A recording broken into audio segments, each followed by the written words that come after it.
నాగర్ కర్నూలు జిల్లాలో కురుస్తున్న భారీ వర్షాలతో జిల్లాలో వాగులు వంకలు ఉప్పొంగి ప్రవహిస్తున్నాయి. ఈ నేపథ్యంలో దుందుబి నది ఉధృతంగా ప్రవహిస్తోంది. అచ్చంపేట నియోజకవర్గం ఉప్పనుంతల మండలం మొల్గార ఉల్పర గ్రామాల మధ్యన ఉధృతంగా ప్రవహిస్తున్న దుందుబి నది ప్రవాహంతో మొల్గారు నుంచి కల్వకుర్తి వెళ్లే బస్సులను అధికారులు నిలిపివేశారు. నది ఉధృత నేపథ్యంలో వాహనాలు గాని మనుషులు గాని వాగును దాటవద్దని అధికారులు హెచ్చరికలు జారీ చేశారు.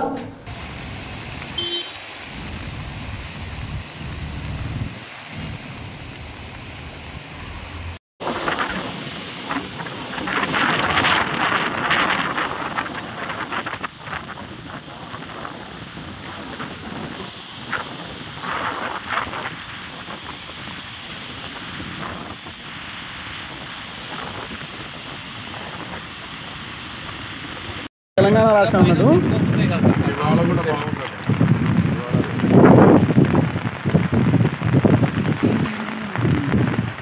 నిన్న మధ్యాహ్నం బస్సు బంద్ చేస్తాం. సీఎం ఫోన్ చేస్తే రెస్పాన్స్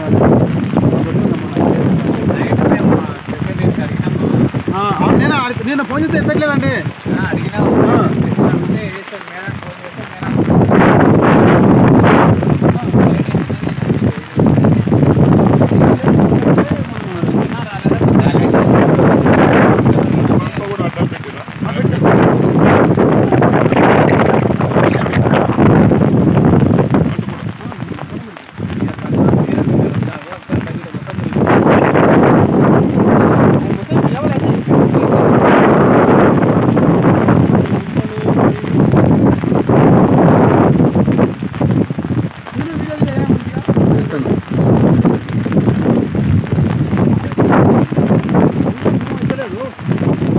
ఇస్తుంది